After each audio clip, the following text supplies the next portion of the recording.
Travaillant à la Revue des Deux Mondes qu'il rencontre George Sand en 1833, parce qu'ils font tous les deux partie de l'écurie. On disait ça comme ça à l'époque, c'était la métaphore des journalistes comme des chevaux de course.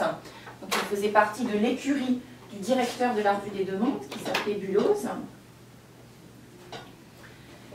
Et c'est là, comme vous savez, qu'ils rencontrent George Sand, qu'ils commencent leur liaison assez rapidement à l'été 1833, et que George Sand lui donne une pièce qu'elle a écrite, qui s'appelle Une conspiration en 1537, et qui correspond à un certain genre, et ce genre, c'est le genre de la scène historique.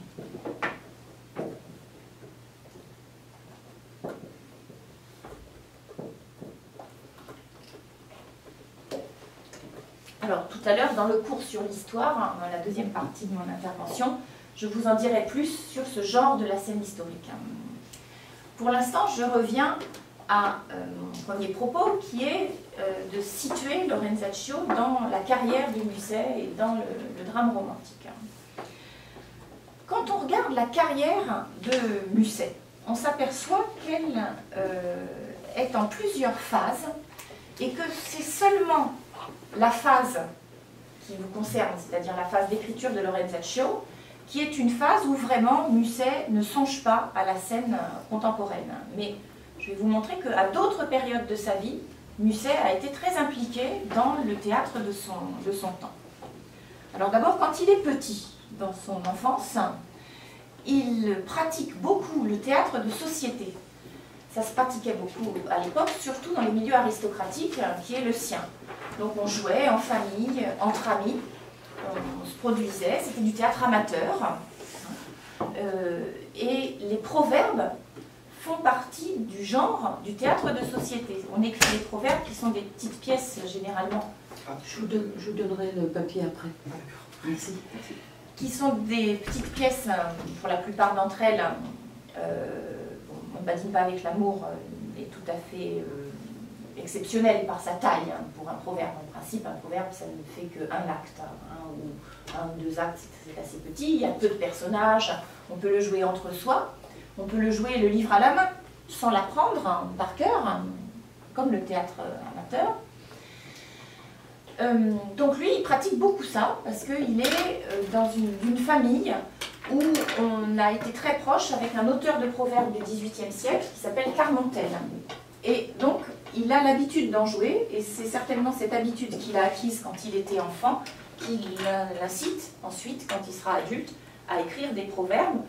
Ce n'est pas le genre de Lorenzaccio. Lorenzaccio, c'est un drame historique, mais finalement, Lorenzaccio est très atypique de la production dramatique de Musset. On a tendance à l'oublier, nous, parce que c'est de toutes les pièces de Musset aujourd'hui, celle qui est la plus célèbre et la plus complexe, certainement son chef-d'œuvre, avec On ne badine pas avec l'amour et Les caprices de Marianne. Mais ce genre du drame historique sous la plume de Musset est très exceptionnel. Il écrit plutôt des proverbes. C'est son inspiration principale que d'écrire des proverbes, qui sont un genre, en principe, comique. Alors, l'originalité, là encore, de Musset, c'est que parmi ces proverbes, il y en a quelques-uns qui ont une fin dramatique. C'est le cas d'On ne badine pas avec l'amour, qui se termine par la mort de Rosette. Donc ça, c'est sa première phase, sa phase d'apprentissage où il pratique le théâtre amateur. La deuxième phase, c'est la phase autour de la nuit vénitienne, donc qui est sa première tentative, à une époque où il fréquente énormément les théâtres. Il est presque tous les soirs au théâtre. Il faut vous imaginer que le théâtre, c'était au XIXe siècle la seule distraction le soir. Il n'y avait pas la télé, il n'y avait pas la télévision, ni Internet. Et donc, pour se divertir le soir, on allait au théâtre, à Paris. En province, il y avait moins de théâtre, mais il y en avait aussi. Mais à Paris, il y avait une théatromanie.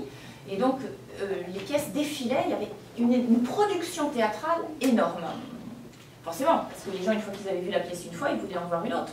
Donc, les pièces ne restaient pas longtemps à l'affiche.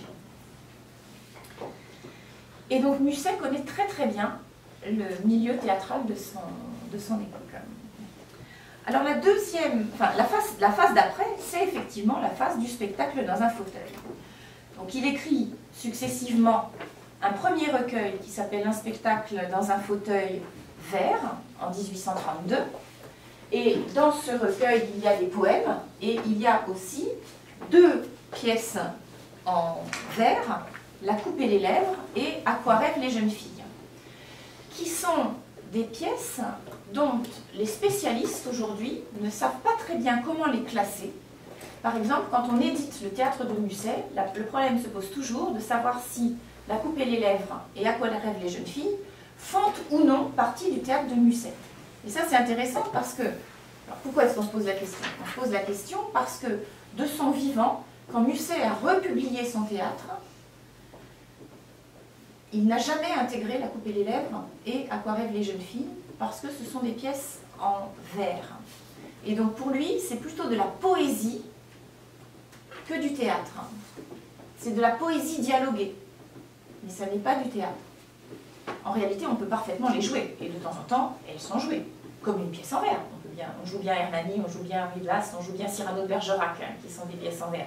On peut donc, il suffit de le décider, jouer La coupe et les lèvres ou À quoi rêvent les jeunes filles.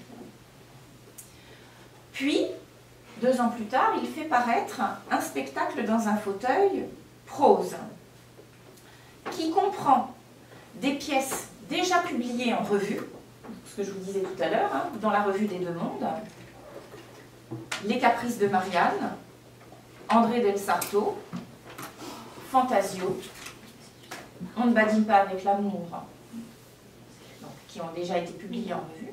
Il reprend aussi La nuit vénitienne et il publie Lorenzaccio dans ce volume. Lorenzaccio qui n'a pas été publié en revue parce que c'est trop gros.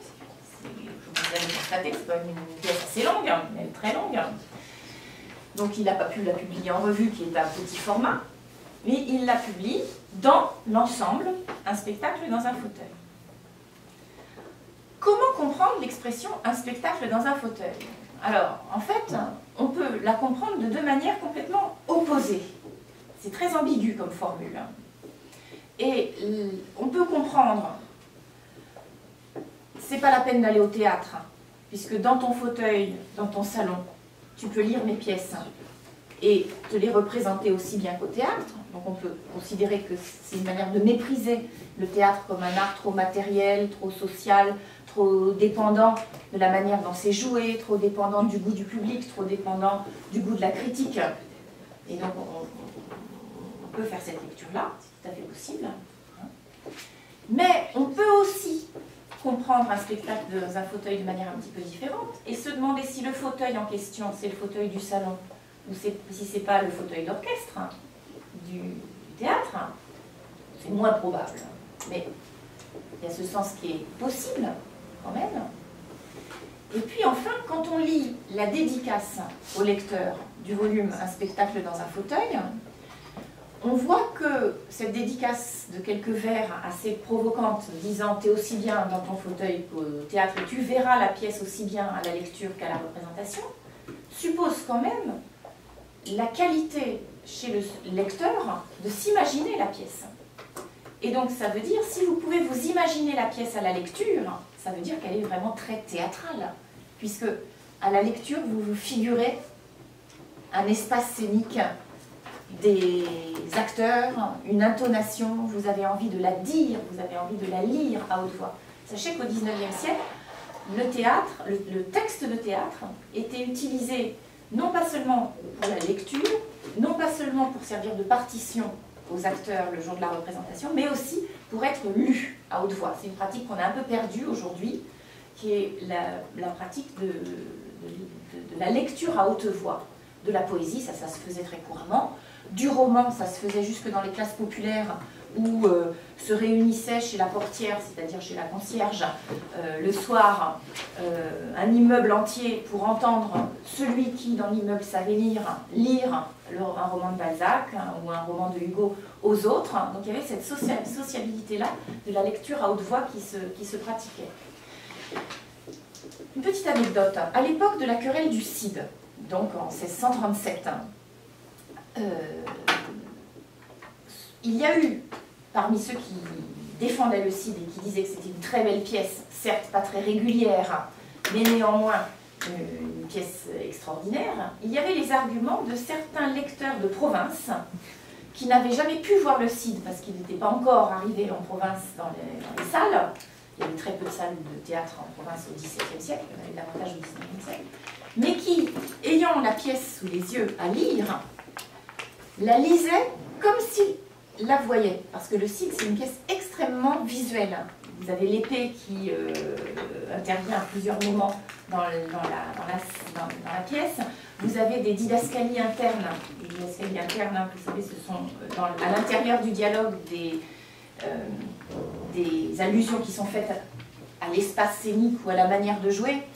Pensez par exemple dans le Cid, vous vous souvenez, au moment où Chimène d'un côté et Don Diègue de l'autre viennent demander au roi alors Chimène qu'il punisse Rodrigue et Don Diègue qu'il pardonne à Rodrigue. Il y a une scène de jugement qui est rendue par le roi. Si vous la lisez, vous voyez que la mise en scène est écrite. Chimène dit « je me jette à vos pieds », Don Diègue dit « je suis à vos genoux ». Donc il y a énormément de didascalies internes. Et on disait à l'époque que le Cid était une très grande pièce de comprendre en quelque sorte sa mise en scène dans les dialogues. Ce qui prouvait bien qu'elle était faite pour être jouée. Et que sa grande qualité de lecture était qu'à la lecture, on voyait la pièce. Donc, vous voyez, c'est très complexe, cette notion de spectacle dans un fauteuil. Il ne faudrait pas que vous imaginiez que la scène et la lecture sont antithétiques, en fait. Donc, c'est un peu dialectique, au fond. C'est d'autant plus visuel qu'on voit tout à la lecture, à la seule lecture. Puis, il y a une autre phase, qui est la phase par Musset de la publication de ses comédies et proverbes. Alors, il intitule « Comédies et proverbes » en 1840, l'ensemble constitué de tout ce qu'il avait publié jusqu'à présent dans le spectacle dans un fauteuil, donc jusqu'en 1934, plus ce qu'il a publié entre-temps en revue, toujours, car il n'est toujours pas joué. Donc ce sont d'autres pièces, comme par exemple « Il ne faut jurer de rien »,« Un caprice »,« il ne faut jurer de rien » et « Un caprice ». Et donc il les publie en 1840 sous le titre « Comédies et proverbes ». Et là vous voyez que, avec ce titre, la notion de simple lecture qui était dans le titre « Un spectacle dans un fauteuil » a disparu. C'est qu'en fait, Musset est en train de se rapprocher de plus en plus de l'envie d'être joué. Et donc, il donne à son recueil, dans lequel il y a toujours, puisque c'est cumulatif, les pièces d'un spectacle dans un fauteuil, mais elles ne sont plus appelées un spectacle dans un fauteuil, elles sont appelées comédies et proverbes, c'est-à-dire deux genres parfaitement joués et jouables à cette époque-là. Ce qui est étonnant, c'est que Lorenzaccio se retrouve sous ce titre-là. Mais en fait, là, vous avez un exemple avec la valse des titres des recueils du théâtre complet de Musset, un exemple du mélange des genres à l'œuvre dans son écriture. C'est très net. Et finalement, ces pièces sont créées à la scène, sauf Lorenzaccio, de son vivant assez tôt, puisque en 1847 est créé à la Comédie Française Un caprice, qui est une comédie qui avait déjà été créée en Russie par une actrice qui ensuite, comme c'est une actrice de la Comédie Française qui était en tournée en Russie, elle revient à la Comédie Française et elle l'impose à la Comédie Française. Et là, c'est un succès énorme. Un succès énorme qui donne raison à Théophile Gautier. Donc Théophile Gautier, c'est le grand ami de Victor Hugo, celui qui a assisté à toutes les représentations d'Hernani, aux 50 représentations d'Hernani en 1830, hein, c'est un bon copain. Et Théophile Gautier, il est critique dramatique, et il va au théâtre tous les soirs, il va voir des pièces qui l'intéressent, il va voir aussi des vaudevilles qu'il trouve lamentables, et à longueur de critique, souvent il dit « Mais pourquoi vous jouez pas les pièces de Musset? Elles sont parfaitement jouables. Pourquoi vous les jouez pas? Pourquoi vous les jouez pas ?» Et à partir du moment où Un caprice est joué, eh bien, on se met à jouer Musset tous azimuts. C'est-à-dire que on joue les pièces qui sont parfaitement jouables, par exemple les pièces qui sont en huis clos, vous avez, comme il faut